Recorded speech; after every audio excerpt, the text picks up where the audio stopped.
So we're going to get to our review very shortly, but first I just want to take a minute to thank our sponsors at Triangle Place. Now, if you are looking for a website hosting service that can build the ideal website to sell triangular objects like slices of pizza, pyramids, musical triangles, anything that has to do with triangles, Triangle Place is the best hosting service that we have found. Just put in the promo code DPReviewTV and you'll save 10% off this completely fictional website that we are talking about.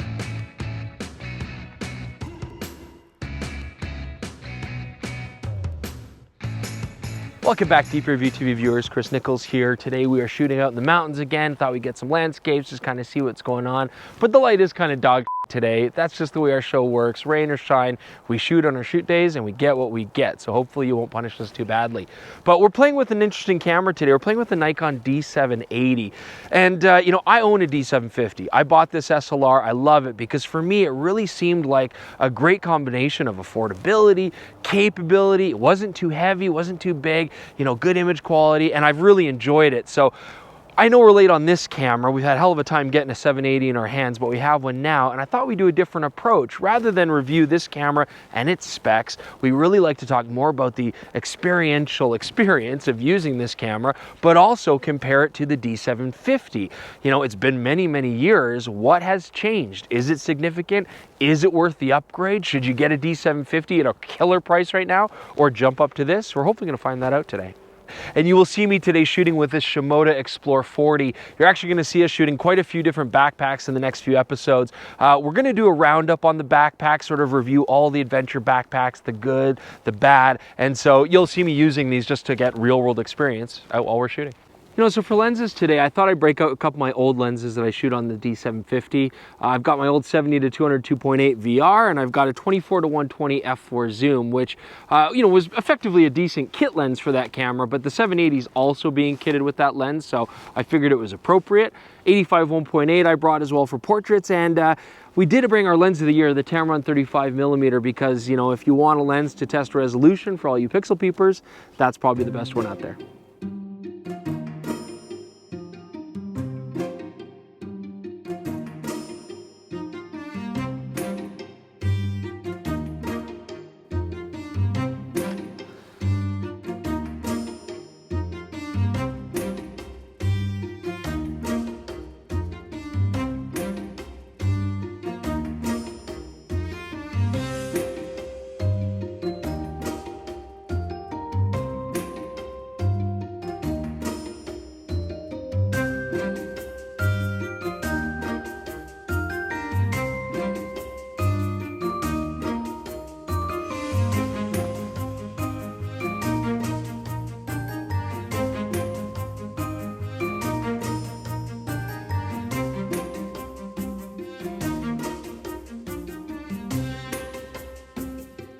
Now, when you have the two cameras side by side here, they have a very similar shape, size, weight, and feel. I do actually like the D780's grip a little bit better. It's just slightly refined, a little bit more shallow on your palm so it doesn't dig in as much, and I feel like the grip around the fingers is slightly larger.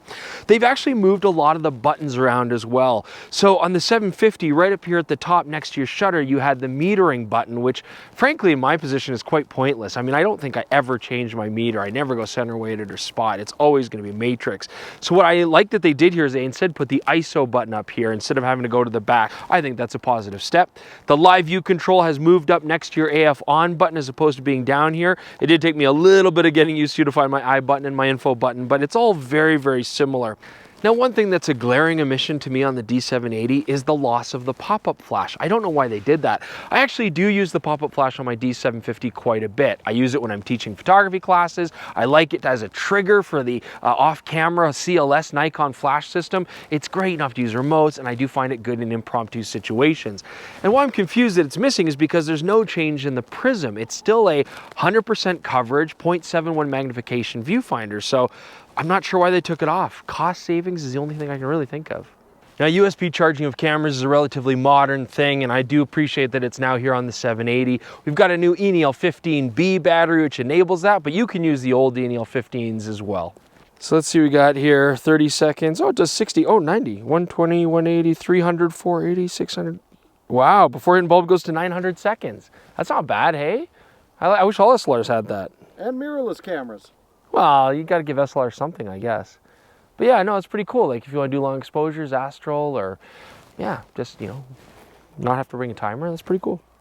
Now the D750 had a very decent 24 megapixel sensor. I like the image quality and it was ideal for the target audience of users. And so, although we haven't gained the resolution jump here, we're still at 24 megapixels, I do like that we now have the Z6's backside illuminated dual gain sensor. So it's just a nice modernization of the image quality of this camera, but still keeping the resolution perfect for the target audience. Now when it comes to autofocusing on the D780, we have something interesting going on here. Now first off, the 750 was always a good focusing camera. 51-point autofocusing system. It was very good at the time it was made. I liked the 3D tracking. It was easy enough to select specific areas and the zone focusing worked pretty well.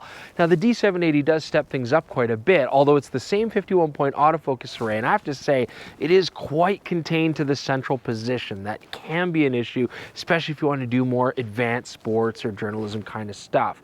But it does now have a very similar algorithm to the Nikon D5, which is a big step up. And we find that tracking should be more effective. It certainly is very fast and it works very well in low light. We're going to talk about that a little bit more in just a bit. I do want to say though that through the optical viewfinder, we still do have to deal with things like AF micro adjustments and making sure those are accurate, although it is easy to do on Nikon bodies. And also I find that although it does now have a face detect algorithm through the optical viewfinder, much like Canon's system, it's just not perfect. I still find a lot of eyelashes in focus, but never really the pupil. So I still find myself going back to a single point and just trying to get it right on the eye.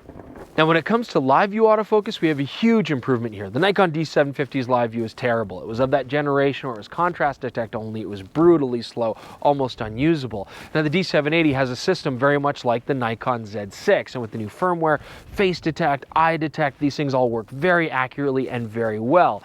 Now, we have talked about this on other SLRs currently, things like the Canon 90D, and we always bitch about it, like, why would I use the optical viewfinder when I have this LCD live view system that is more accurate and fantastic and has all the deep learning techniques, etc., etc. Well, with the 780, there is actually a very legitimate reason to go back to the optical viewfinder, and not just because you prefer shooting that way for your own experience, but we actually do find that although the Z6 algorithms for live view AF are good down to about -4 EV and can even push to -6 EV, albeit in a very slow manner, there's a lot of situations in low light where it just takes too long or it's hunting and it's inaccurate.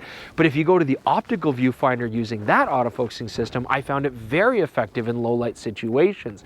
So this leaves me in a situation where I might very well want to go back to an optical viewfinder for low light shooting like weddings or journalism, and then still have that live view feature when I want to do better light situations or portraiture where I'm specifically trying to get those eyes in focus. Hey everyone, it's Jordan to talk about video on the D780, and it's actually pretty straightforward. We made a video about shooting video on the Z6 and Z7 a while back. If you watch that, you're pretty well up to speed on it. This has the same really lovely image quality as the Z6. We've got a nice autofocus system with it as well, and the interface is identical, so check that out if you're curious what the D780 is capable of. Now there are still some definite advantages that the Z6 has compared to this camera. And first and foremost, there's no electronic viewfinder on it because this is a DSLR. Now, it would look really silly, but I kind of wish you could just drop an electronic viewfinder on the hot shoe of some of these cameras, just so that you've got an EVF option if you wanted to shoot video, or if you were taking photos and wanted to use, for example, the eye detect function on it. That would be pretty cool. Now as well, there's no IBIS in this. If you are planning to do a lot of handheld video shooting, I mean that right there makes it worth looking at the Z6 instead of this camera. As well, I'm very doubtful that we're going to see the D780 get the raw recording update that we've seen on the Z6 and Z7, so if you want that extra flexibility, again, that's the camera to grab. So for most people, if you're into video, the Nikon Z6 is going to be the natural camera to grab. However, what if you've got a bunch of f-mount lenses, especially if you have some AFD lenses? If you want to use those with autofocus shooting video, then the Nikon D780 is the only body that's going to give you that option. And if you like the experience of shooting with an SLR but still find that you do need to do video from time to time, then I can confidently say the D780 is the best Nikon DSLR for video. So all the things that I love about the Nikon D750, I actually love about this camera as well. The 780 is that fantastic all-around camera, and they've actually modernized truly a lot of the camera. They've really brought it up to the current level, but it is still an SLR, and I think the question is then really, Is it worth upgrading over a D750? I think because it's so refined, it could be worth it. But you know, if you're starting out fresh, then a lot of people are going to say, well, why not go Nikon Z6? You get the EVF capabilities, it's smaller, it's lighter. And the only caveat I would say there is this does have a distinct advantage, I think, if you want to do more serious journalism, photography, weddings, that kind of stuff. Having that low light focus, having the dual card slots, you know, that really does help you out when you're trying to do that more professional work, and the Z6 is missing that.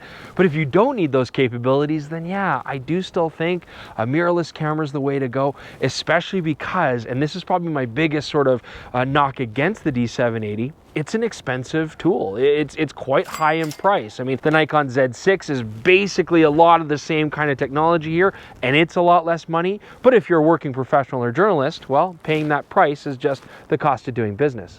Couple that with the fact that you get an 8,000th of a second maximum shutter speed, those really long 900-second timers, you know, you get extra battery life than SLR offers, and the fact that you can also drive AFD lenses with the motor built into this body. If you've got older f-mount glass, if you have a big f-mount collection and you want a professional body, this might be a great option for you.